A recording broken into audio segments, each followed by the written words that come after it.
This show is produced by the Hartman Media Company. For more information and links to all our great podcasts, visit hartmanmedia.com.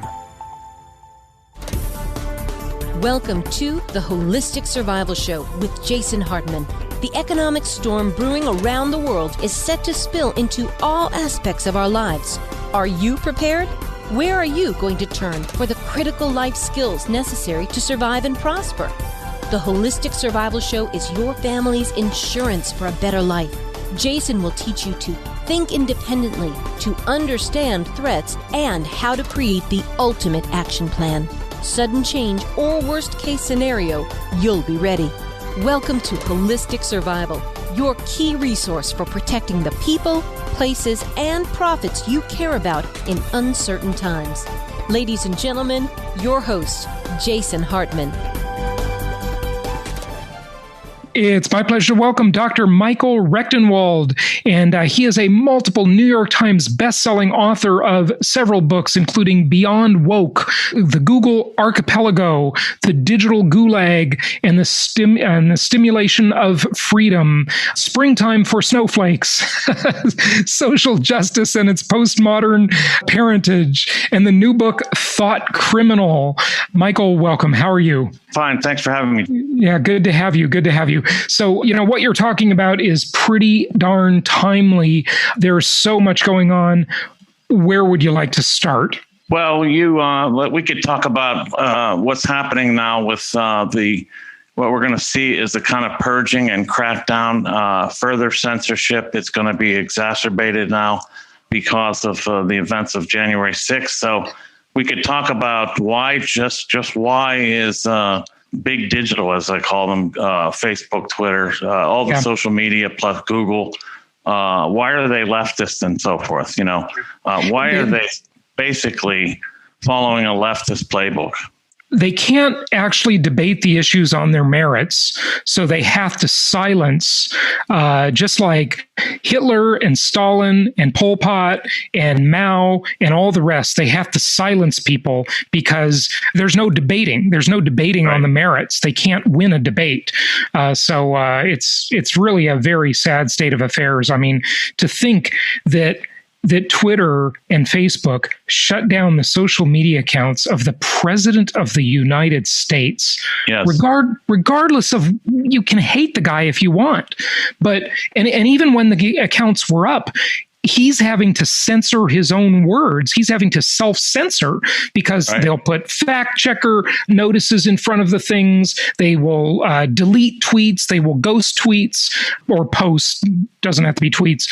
You know the drill. But and it's happening to everybody. I mean, it's going to extend from Trump. It's going to extend to anybody that supported him and any kind of. I think that it wouldn't be far-fetched to say that just as you really can't talk about Hitler on Facebook or et cetera, you won't be even able to use the name Trump unless it's in a derogatory fashion, I think. Right. So, what it is what's going on here is that we're undergoing a revolution. And that is to say, this has been in the works for some time. What they're trying to bring about is a kind of socialism. I call it corporate socialism. And that is to say that they will have really China is the model here. China has wealth producing private enterprise that's directed by the state. And then very few small businesses and everyone else is more or less living in socialism, if you will. So this is the model. Corporate socialism is what I call it, which is corporate oligarchical managers combined with the state on top with kind of actually existing socialism for the rest. That is a kind of two-tiered system where you have corporate monopolies running everything in connection with the state, and they produce everything, and all production is directed towards them, and the control of information is in their hands.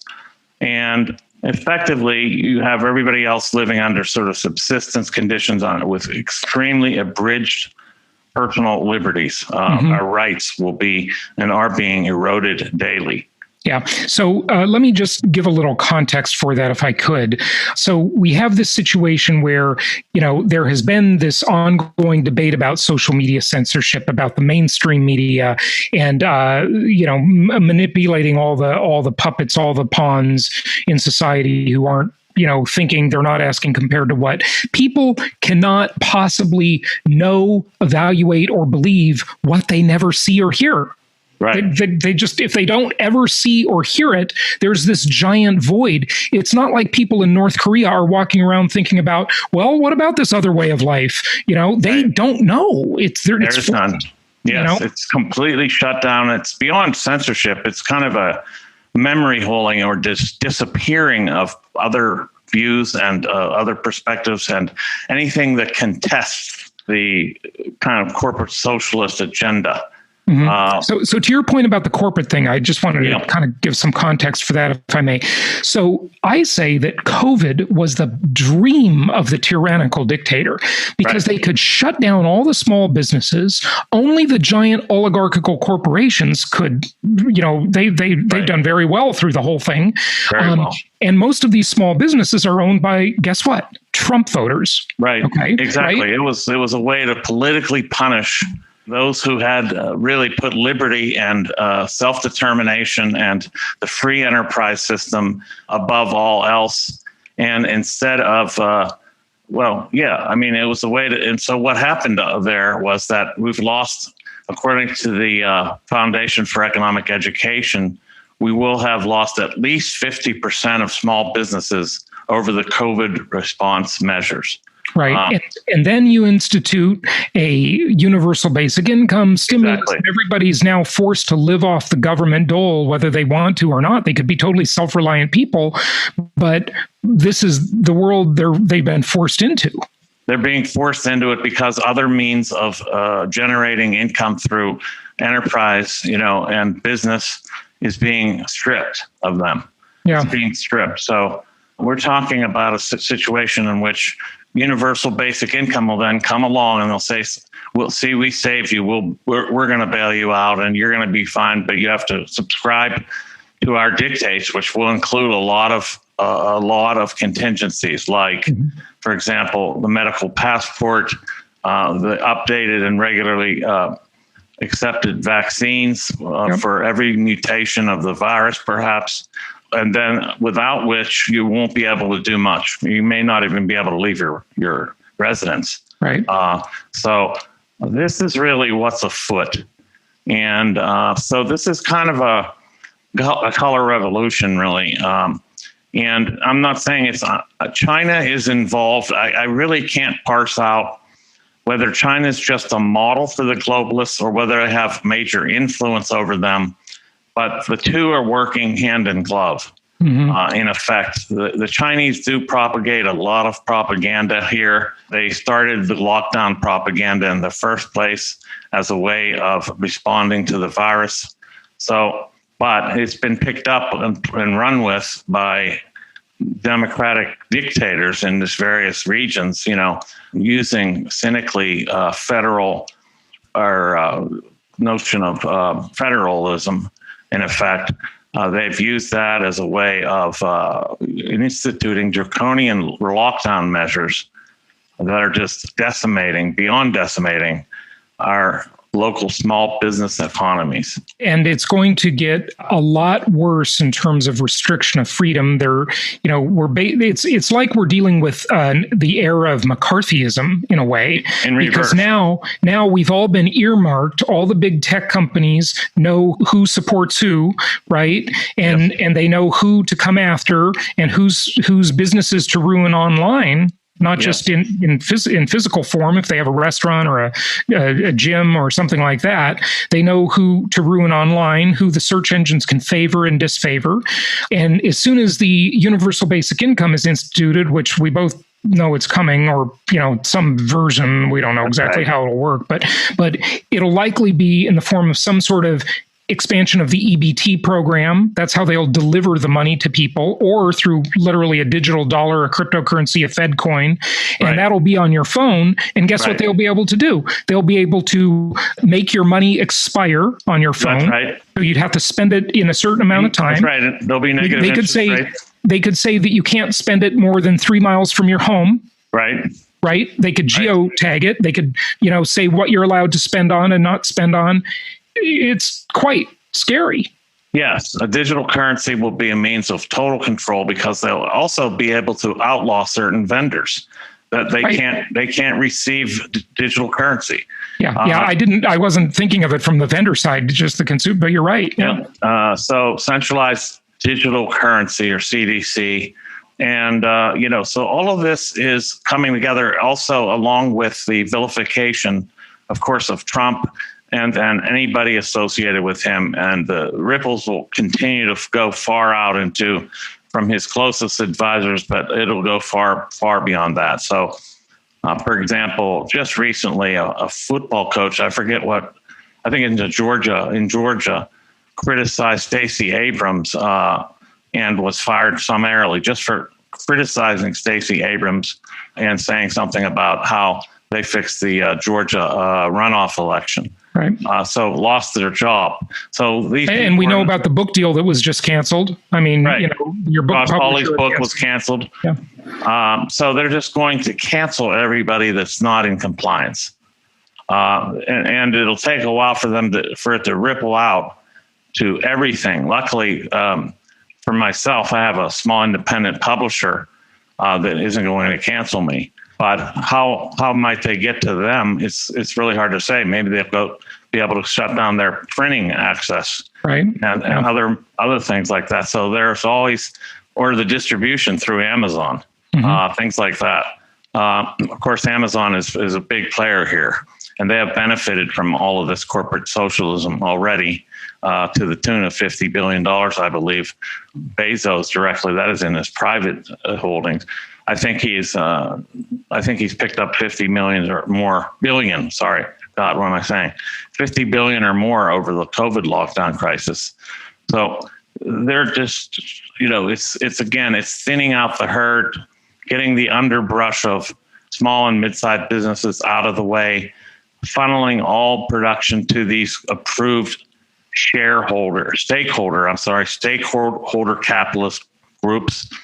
See, what it has in common, so corporate socialism with state socialism, is simply monopolization. Monopolization is what socialism really is about.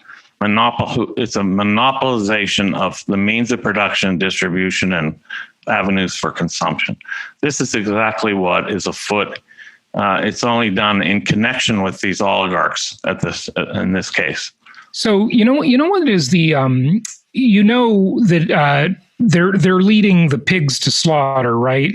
Yes. So the leftists that wanted this and supported this, I say, are going to be sorry in 5 or 10 years. They'll be sorry. They're coming for everybody, not just they're picking one group now, but believe me, nobody is safe.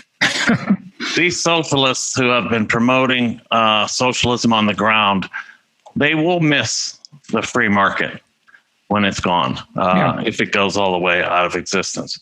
They will miss the benefits of it tremendously. And their lives are being pared down like everyone else's, whether they recognize it or not. Like how many aspects of life have been basically lopped off, if you will. For example, I have tried to visit my mother in a nursing home for 6 months. I haven't seen her since then, and it's now getting to the point where I may never see her before she dies. She's 96 years old. These are the kind of things that they're just taking away more and more aspects of life as we go. Yeah, they really are. Is there anything we can do? Are there any action steps? Is there a safe space to use there? Well, you see what happens when people do take action. They become vilified as insurrectionists or whatever. So anything violent will only make things worse. They'll just use it as an excuse for further repression. So that's out of the question. I think the only thing we can do is build networks that are somehow uncancelable and that can't be shut down as easily as other things, and continue to assert the values that we hold. That is, the values of liberty, freedom of speech, free enterprise, and freedom of thought, really, because thought is on the table here too. Tell us about that. How is thought on the table? I mean, is it with Elon Musk putting a chip in your brain, or is it something else? Well, that's in my novel Thought Criminal, for example. The novel's premised on this idea that there is this giant processing and database system called collective mind. And the state has, they say there's a virus that was released accidentally, but it, according to the hero of the novel, it was actually the protagonist, I should say. It was actually, produced and propagated intentionally. And the function of the virus is really nanobots. What they do is connect the neurons of the neocortex to collective mind. They allow information flow between collective mind and the brain. And this technology is very much on the table and under AI research. So we're looking at, they're going to sell it as, look, you can be connected to the internet without going online. Your brain will be online. Yeah. And so they're selling it as this access to this vast information source. And it will be so convenient or so necessary. They'll make it necessary in some way for you to survive and function. You'll need it. At first, maybe it'll just be something you like, but later it'll be something that's basically required for existence in society. And people will they'll just acquiesce. They'll just do it. You'll effectively be disabled, if we're allowed to use that word. That's another word that's been canceled. You'll effectively be disabled without it. And that's the way it'll be touted, and as a benefit, as an enhancement, as a transhumanist upgrading of your humanity. Whereas what it'll allow is a total information control, including your thoughts, supplying them and also reading them, in effect. I mean, I'm not kidding. This is science fiction in my novel, but the science is only, I don't know, I wouldn't even venture to say 5, 10, 15 years away, if not less. Yeah. Wow. Okay. So the question being, what can we do? So form networks. Yes. But again, in today's world, you really got to use a platform for that. Right. And of course, there's Gab, there's Parler, there's MeWe.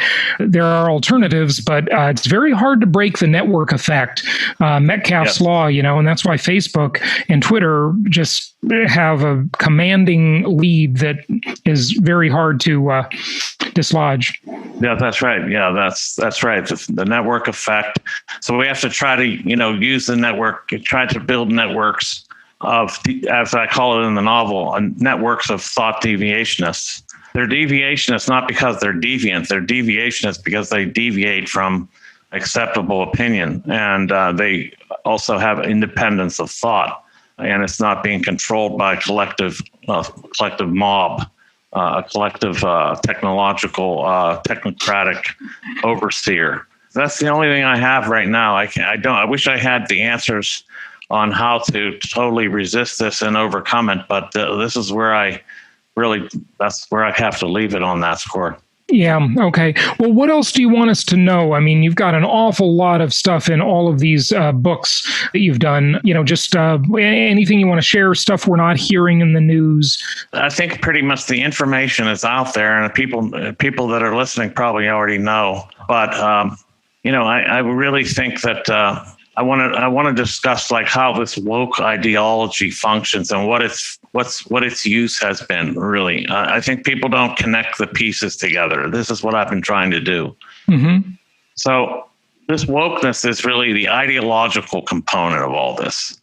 It is a means of course, the idea is that when you're woke, you become aware of social injustice, and so what really happens is you find that your whiteness has been given you this privilege that has been to the disadvantage of others.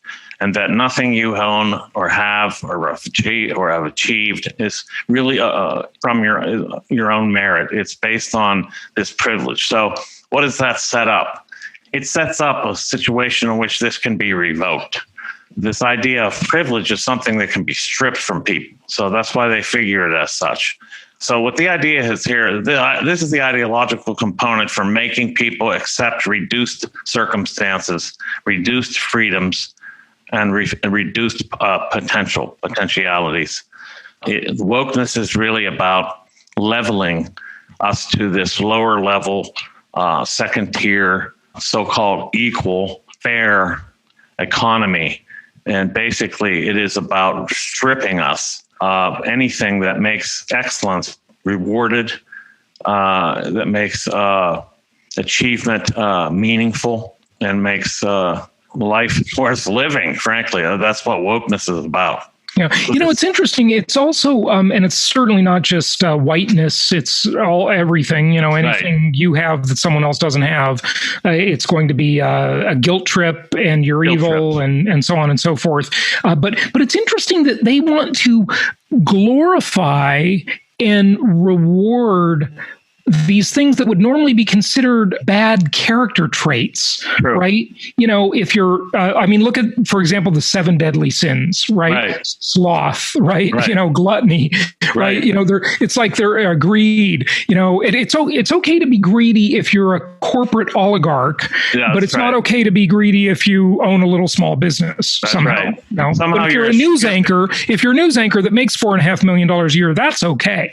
Right. But if you're a small business person who's trying to eke out 150 grand, that's evil, right? Right, evil. Yeah. Absolutely. So there's been a differential application of this. Of course, these corporate oligarchs don't need to be woke. Their privilege is never really referred to as such, and their greed is fine. But yours is not. If you try to sell something online, they'll smear you for it and so forth. But also, this fatness. The idea that you can't fat shame people, that effectively saying that, they're promoting fatness as a virtue in effect now. Yeah, well, and the food companies love it because they get to give everybody obesity, diabetes, cancer, heart disease. They're basically killing the population, and of course, if we have socialized healthcare, that's just going to cost everybody more money too. Right, absolutely. So it locks people into this downward spiral, really, health-wise. They're, of course, eating processed foods and garbage. And they're really trying to make people addicted to all sorts of bad things. Yes. Right? They close the gyms, but right. I often wonder, the concept of workers' comp insurance, right? Like my company carries workers' comp insurance. And it's interesting that I have not heard of a lawsuit against Starbucks where their employees have sued them for workers' comp for making all their employees obese and giving them heart disease and cancer and diabetes. Yet every time I see a new person come to work at a Starbucks, a few months later, they're getting big.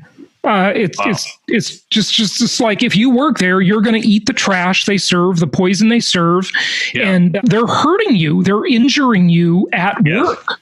Why isn't there a workers' comp lawsuit against Starbucks? Well, Starbucks is too woke, so that would be... Yeah, that's right. Starbucks, but McDonald's, or imagine working at McDonald's or Burger King or Wendy's or something like that.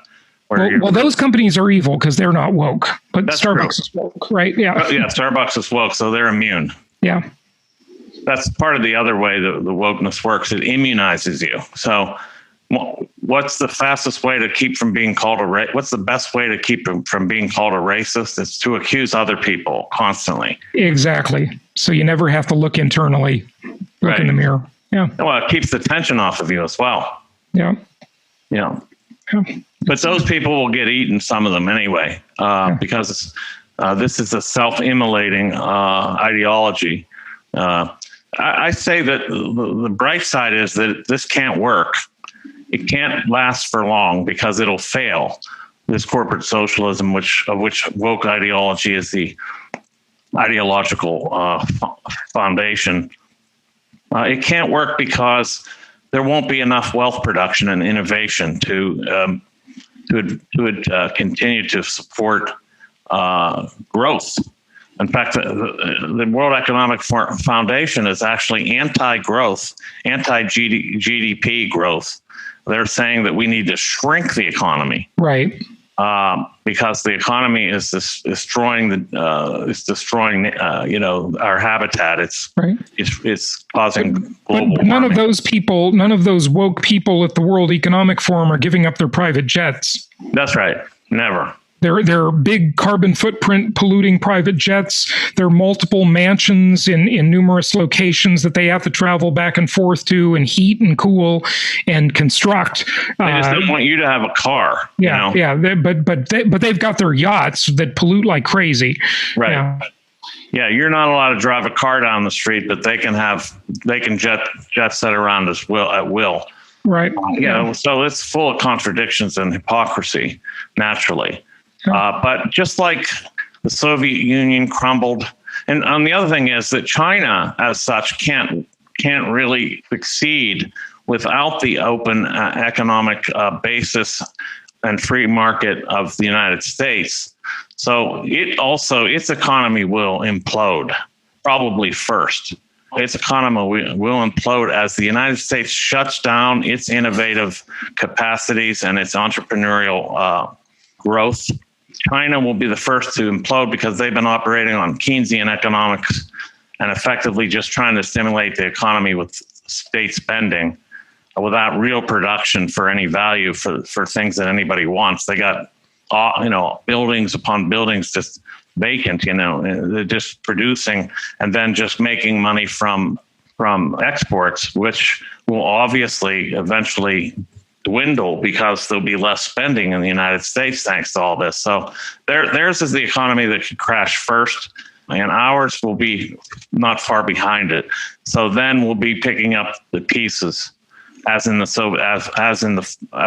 fall of the Berlin Wall and the Soviet Union. The only problem is that could take much longer than our lifetimes. That's unfortunate. I mean, the Soviet Union took 70 years to collapse, and yes. And this country's got a much bigger head start than the Soviet Union did. It takes a long time to destroy a country this big and successful. Yeah, that's true. Yeah, that's the other thing we have going for us too. Is we have a long history of and traditions of liberty and the value of individual rights and individual autonomy and self-determination. But the woke crowd has turned individual rights on its head, though.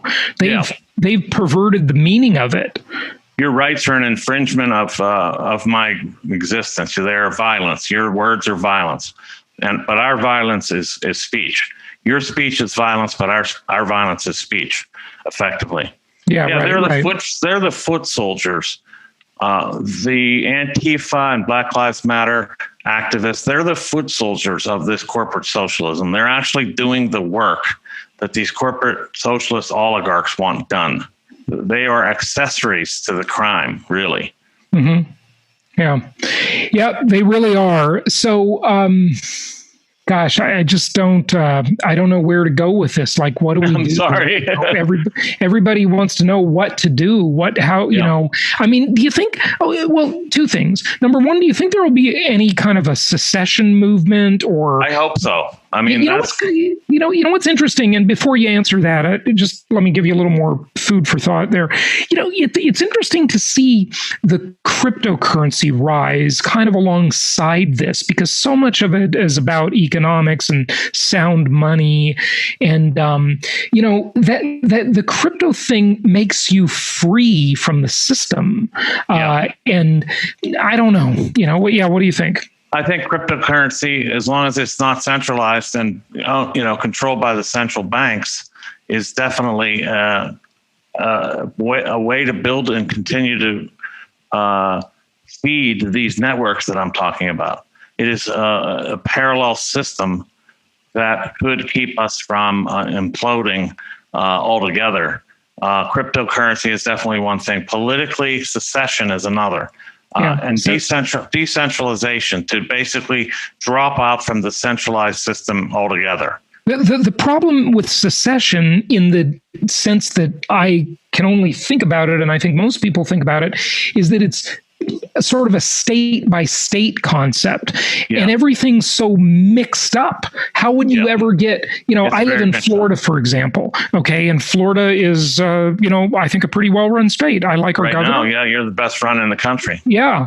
And Texas also is the Lone Star state, but those won't secede because there's too many people in those states that are woke and, have this, so what, it's they're also not dependent on the federal government for income and benefits. That makes which is just the way they want it.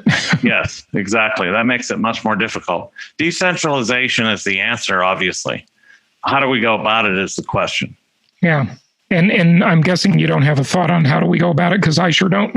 I don't at the moment. I'm sorry. Yeah. It seems to be enough for me to try to understand all this in the first place. Yeah. And then to propose solutions is another matter, which I don't have at my fingertips at the moment. Right. What I wanted to ask you also, though, Michael, is what about the age? Is this like a millennial thing? Yeah. And if it's a millennial thing, I look back to the 60s and the way the baby boomers were back then, when I watch old movies about Woodstock and, Vietnam War protests and so forth. They kind of grew out of it. They grew up. They became adults and largely became responsible. Not all of them, but unfortunately, the ones that stayed and became academics did not grow out of it, and then they propagated their ideology to the next generation, and that's where this has been going on. So this all began through the academic world, through the university system. Yep. This indoctrination into socialist or woke ideology. It all starts there. And that's how you prepare the population for this kind of epochal shift that we're seeing. Yeah, right. Yeah, if you win over the young people, you've won the game. It's just basically. So they don't grow out of it, is what you're saying. What I'm saying is that it's not necessarily an age situation. It depends on circumstances. And the reason these people that didn't stay in academia grew out of it is because they found it didn't work in a free market, free enterprise system where you could actually ascend and do well if you embrace these values. Whereas in academia, those values don't work in academia. What values work in academia is more like a socialist ideology. So it's not necessarily age dependent. It's situation dependent. So if the state is producing this kind of two-tiered corporate socialist system, then the socialist ideology will still flourish in that realm. Will still flourish because it doesn't. Those people aren't required, or they see no benefit to embracing these values of free enterprise, individual liberty, and so on and so forth. Mm-hmm. Yeah, it's a different system, but the university, college, government debt enslavement complex, as I like to call it, yes.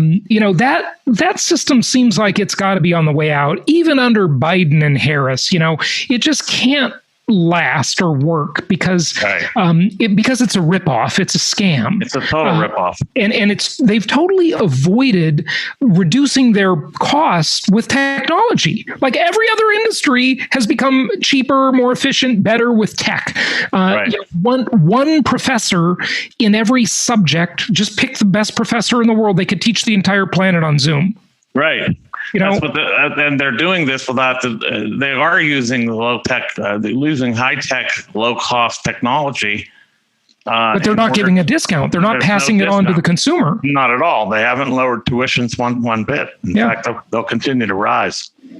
So it's a real ripoff, and that industry has to implode eventually. But it's going to be passed off. The losses are going to be passed off to the population at large as they give loose student loans and so on and so forth. Yeah, absolutely. Well, what else would you like people to know? And please do give out your website and such as well. Follow me at michaelrectenwald.com. Michael, RECTENWALD.com. I have all my articles up there. I have 3 on the Great Reset recently. I have all my books linked there. They're also available for sale directly. If you don't want to go through Amazon, you can go to my bookstore there, Apogee Books, and I send out signed copies directly. What I would say is the other thing I'd like you to know is we need to regroup now. Thanks to the smearing of Trump, which is ongoing right now, we're going to have to regroup and find a new way and a new rubric under which to organize and survive the onslaught that we're up against. So I'm looking to perhaps create some sort of a league, like an anti-communist league of sorts, that we can use to resist this onslaught. Look out for something along those lines in the future. So I'm not just a prognosticator. I also want to be part of the solution. Yeah, good stuff. Well, I commend you for that. Michael, thank you so much for joining us. We appreciate it. My pleasure. Thanks for having me.